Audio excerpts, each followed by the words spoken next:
কিছু চাষের সমস্যা ও সমস্যাগুলো কিভাবে সমাধান করবে। প্রিয় দর্শক, বাড়িলতিরাজ কচু চাষে তিনটা সমস্যা রয়েছে। প্রথম সমস্যা আগাছা, দ্বিতীয় সমস্যা গোড়া পচা এবং তৃতীয় সমস্যা লেদা পোকার সমস্যা।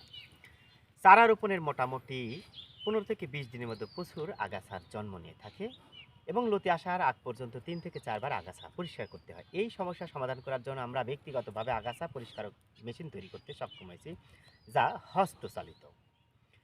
দ্বিতীয় সমস্যা লেদা পোকা বা পচন সমস্যা। দ্বিতীয় সমস্যা পচন সমস্যা। আপনারা কার্বানডাজিম গ্রুপের ওষুধ অথবা ম্যানকোজেব গ্রুপের ওষুধ স্প্রে করবেন। লেদা পোকার সমস্যা সমাধান করার জন্য আমরা বিশেষ করে একটা পেজে আমরা উল্লেখ করেছি কোন গ্রুপের ওষুধ দিবেন। তারপরে ইনতেফা কোম্পানির দামদামা এবং উইন অ্যাগ্রো কোম্পানির তরি ওষুধটা আমরা ব্যবহার করে থাকি। প্রিয় দর্শক, যারা আমাদের কাছ থেকে চারা নেবেন, ইনশাল্লাহ আমাদের কাছে নির্দেশনা রয়েছে কখন কোন সার ওষুধ দিতে হবে, কিভাবে যত্ন নিতে হবে, কোন সমস্যা কিভাবে সমস্যাগুলো সমাধান করা হয় ইত্যাদি বিষয়ে সারসংক্ষেপ আমরা তুলে ধরেছি। আপনারা চাইলে ইমো বা হোয়াটসঅ্যাপে এটা পার করে নিতে মানে অথবা চারার সাথে আপনারা এটা সংগ্রহ করতে পারেন।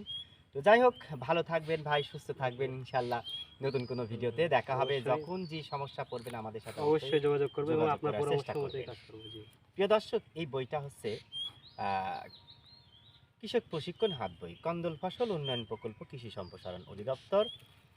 এটা কন্দল ফসল উন্নয়ন প্রকল্প নিয়ে এই প্রকল্পটা হাতে নেওয়া আছে এবং বিশেষ করে কন্দাল জাতীয় ফসলের বিস্তার করার এই বইটির মূল উদ্দেশ্য। হুম।